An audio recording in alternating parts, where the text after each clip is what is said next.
Good day. Welcome to the Idiot Farmers Volume 14. Today you'll see some antics on the farm as well as how to make pumpkin pie from scratch. Stay tuned.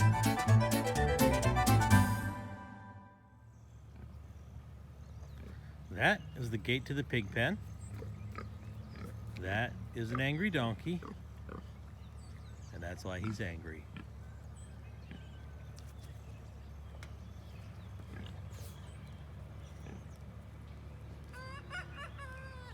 Really, pigs? Hey, piglets! Piglets! What are you doing out there? You're in the wrong place. You're in the wrong place, pigs. Yes, you are.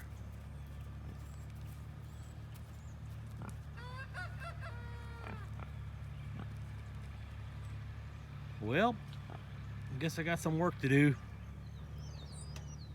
Fix that fence. Maybe I'll get some of that tore up wood out of there, although those pigs play with that wood all day long, so kind of almost want to keep it. But anyway, that's what we're dealing with here today. All right, so today what we're going to do is take some of these little sugar baby pumpkins right here, which are just a pie style pumpkin. They're not my favorite pie style pumpkin. These are okay. They make a pretty good pie. They make pretty good canned pumpkin, but I prefer the French Reds. They're just not any around right now, and there's no canned pumpkin on the shelves because people are lunatics. So we're gonna show you how to do it both ways today. First off, you cut the end. See, my fingers are nowhere in the picture. I'm doing that especially for Mindy, who likes to cut herself. And just split them in half like that. That's all there is to it, okay? Then you take the spoon and use that to go around the seed cluster and fibers on the inside here.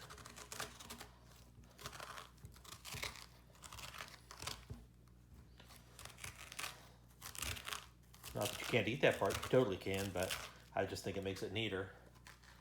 And we'll put these seeds here in this little container. And of course, anything like this that's going to be rich in seeds, protein, beta carotene, and things like that is going to go to our livestock. In this case, I think I'm going to give all this to the chickens, because I think when you give them a lot of beta carotene, they have really nice dark yolks.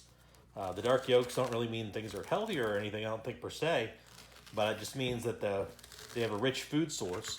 You know, chickens raised on grass and, where they're allowed to act like actual birds instead of sitting in a cage or in a concrete type thing. They'll have darker yolks just from the type of situations, the animal husbandry that you're providing for them. So we're going to give this stuff to the chickens and see if they can eat that. So anyway, that's more or less okay, all right? Got most of the stuff out of them and everything. And then I'll show you, I'm going to finish doing the other ones we have here and show what we're going to do next. All right, as you can see, I now have all the pumpkin cored out. I got a large amount of pumpkin seeds and stuff for the chickens, which they'll love. And so our next step is we're going to use the Instant Pot for part of this, and we're going to use the oven for part of this. So that's the next step. All right, so 5 pieces here, 5 pieces on a cookie sheet. This is a big cookie sheet with just aluminum foil, no oil or anything like that. So these are going to go into the oven, 350 degrees, probably the better part of an hour. Hard to say, usually I'll wait until it's kind of squishy. When you push it on the top, it'll kind of squish in. And that's when you know you're done. This stuff here, I'll give you the specs on that as a voiceover because I'm not 100% sure yet. I'll have to look up the correct time. It's probably around 5 to 7 minutes with a natural release. Actually, it's 15 minutes. So what we do is push manual.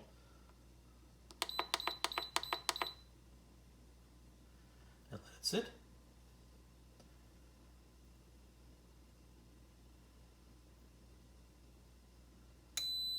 And that's it.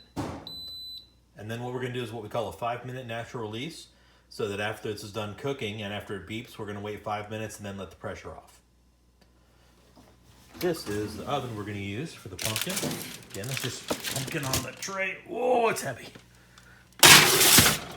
Boom. All right. Now I'm gonna go give this to the chickens. All right, here's the chicken chicks.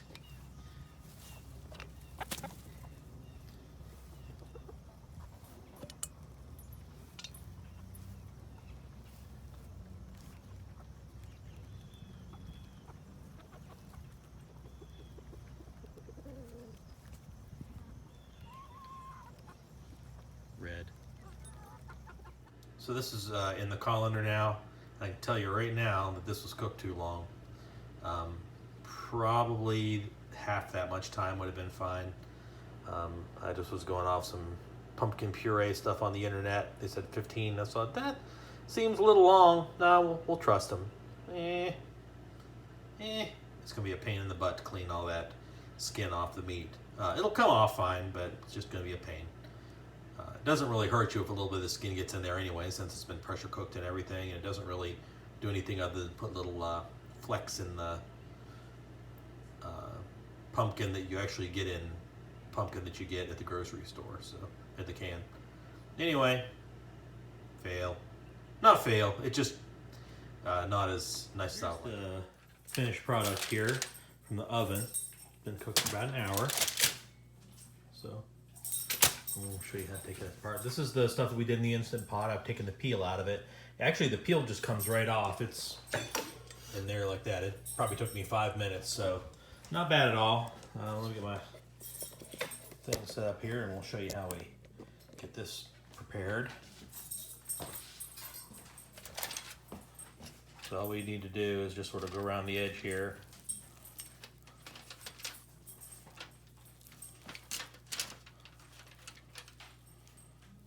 Like that.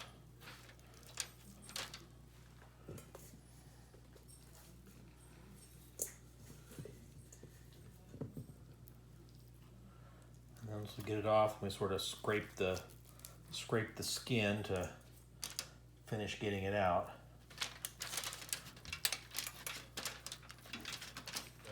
This is what was made in the Instant Pot, and this is what was made in the oven. And this looks like a little bit more, and that's because the slices that went in the oven were just a little bit bigger, I think, and that's probably why there's more volume than in there. So the next thing we're going to do is get this stuff prepared to make pies out of, or use whatever. Actually, some of this is going to go to the dog because the dog has skin allergies, and the veterinarian wants us to give him a little bit of pumpkin puree, and since he eats everything in sight, I don't think that getting in the pumpkin puree is going to be a problem. So what we use to do this, you can put this in your blender, in your Vitamixer or whatever, but I like potato masher. Because potato masher gets me the consistency I like. Of course, with the Instant Pot, sorry, I'm one of those people who has a hard time doing two things at once. I'm not a multitasker, so, and with having to actually talk over these, it's 3 things. So that's done. This one's going to take a little bit more gumption just because it's a little bit drier and thicker because it wasn't in the Instant Pot. I'm going to go ahead and do this real quick, and then that's all smashed up. I think it'll work just fine like that. That should work fine like that. So the next thing we're going to do is just follow a general Eagle brand sweetened condensed milk recipe for making pumpkin pie. And I'll go out and see if we got any fresh eggs for it. If not, we'll just use what we've got here in the fridge and make a couple pies today. We're not going to go through that. That can be covered in other people's videos on how to make pumpkin pie. I don't like to have this any finer than this. I think it makes for a nice, interesting texture in the pie, and plus it kind of gives it that homemade feel. So we'll see how it works. Take some pictures after a bit. Okay, I totally lied. We're going to go ahead and show this. So it takes a 15-ounce can of pumpkin, or just over 2 cups of puree. So we get, that's about right, 2 cups of puree like that. 1 can of sweetened condensed milk. Get a spatula here because it tends to be a little goopy. 1 can of sweetened condensed milk.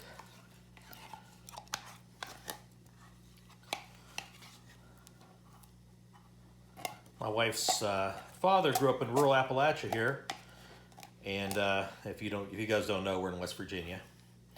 And one of the treats they used to have was sweetened condensed milk. They didn't have the money for big recipes or anything like that sometimes, but the kids would get around and they could take a spoon and do a spoonful of sweetened condensed milk. They just thought it was the greatest thing ever. Kind of tells you where we are all at with things nowadays. You know, people don't get exactly what they want. They freak out. And back then it was very common to make do with what you got. So next thing we need is a teaspoon of cinnamon, teaspoonish, half teaspoon each of nutmeg and ginger, ground nutmeg. Probably better if you use whole spice and grind it yourself, but you know, we're not doing that today. No, we are not.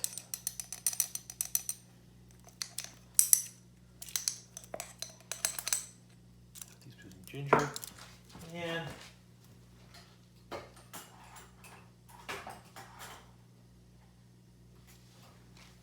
half teaspoon of salt.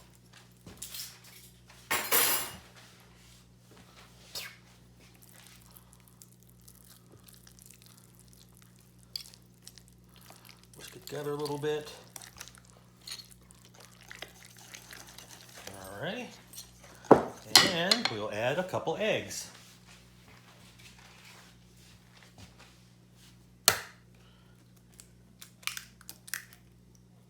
You could pre-beat these eggs if you were so inclined. I did not.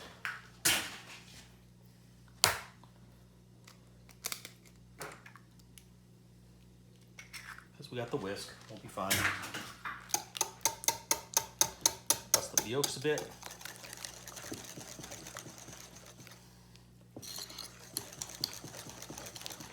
And we're just starting to combine. Nice. All right. I think we got those eggs beaten in there now, finally. That took a week. Just kidding. And this is the oven one here. So we're gonna dump this into this clear one.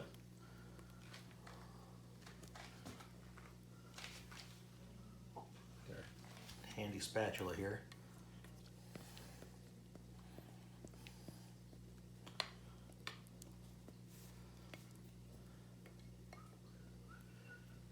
All right. Then we just take the crust and fold it down like yo. This is a quick picture of the one made with the Instant Pot. The filling for it is a little bit more liquid than the other one, and that may be because of the excess moisture. You know, it didn't sit in the drain that long, and also just the texture of it because it was cooked longer, or I guess cooked more thoroughly under pressure, and so it's a little more broken down. So we'll see how that affects the pie in the end. So here's the completed pies. The one on the left is the one that was made in the oven. The one on the right is the one that was made in the Instant Pot. I think it's very interesting that they do look different even though they have the same ingredients in them. And this one looks like it's like oilier or something, I'm not sure. So tomorrow we're gonna taste test these guys and see how it goes. So here I vacuum sealed some of the pumpkin. This is the one that was done on the cookie sheets. You can see little roasty bits. And this is in the Instant Pot. You can see a tiny piece of peel there, but pretty good for the most part. Anyway, I just freeze it, and it's good for about a year like this. And we'll use those for the next time we make pies. Today, 2 French red pumpkins. These are considered, they were in Walmart under like the harvest pumpkins or something like that. But these little flat kind of cheese wheel looking boogers with this dark orange color are French red pumpkins. And they've got it's got a few little holes in them here, so we'll just have to check that out and see if there's any damage on the inside. But that's next. We'll be putting this pumpkin puree together and probably freeze it and then do another video on that sometime later. Gotta say, fall mornings are not bad here. Yeah, the porch is kind of a mess. We were porch sitting last night too.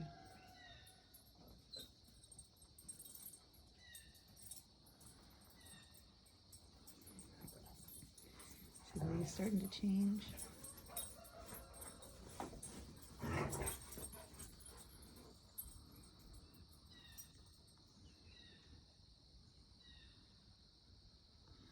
Not bad at all. If you guys remember from a previous episode, the fence that we have up around the chicken pens is actually goat fence. And so some of the chickens, when they're getting attacked, just run right through the fence. And then we have chickens all running around the yard. So what we're going to do today, hey Phil, why don't you just let Lee take over so you can go finish the squirrels. So you stay in front of it like this. Like don't get on this side of it. Stay always on this side. How's that? Because I said to. That's how it goes back down. And at the very end, you lay it on the ground and just kind of roll it up like this. Okay. Over top of itself. So we're taking down this fence, and we just got the chicken fence in, so Lee and I will be putting up the chicken fence. Well, Lee will be putting up the chicken fence while I videotape him doing it. And when he puts it in, Keep going. Put it fairly close to the back of these things and go out this way so that I can put these forward a couple times. Okay. Like tractor-wise. Gotcha. So we're just going to kind of stand here and videotape Lee doing this job. I'm not sure how I did it, but the video of them actually putting the fence in, I did on slow motion instead of fast, and it was upside down, so we're not including it. Not the healthiest. I'm going to give you that. Not the healthiest. Check for eggs, Bug. That's a pretty rooster.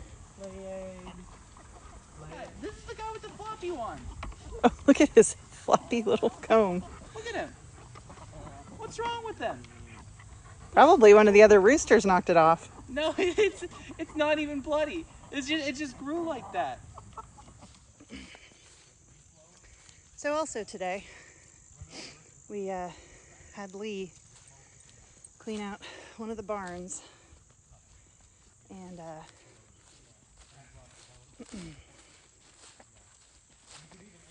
we're coming to go check it out now and make sure that he actually did what he was supposed to do. But this is yet another barn on the property. He was supposed to stack up the new hay, get rid of the old hay, I and think we sweep. probably could have moved this stuff and swept there and there, but other than that, I think it's pretty good. And this is actually something that Phil purchased for when we go to dry age our meat for the charcuterie that he's making. Yeah. But first we got to So- get a new power line run out to this garage.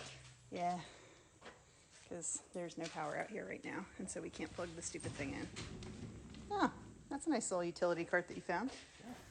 Once again, thank you for watching The Idiot Farmer. If you like it, please subscribe, share, and click thumbs up down below.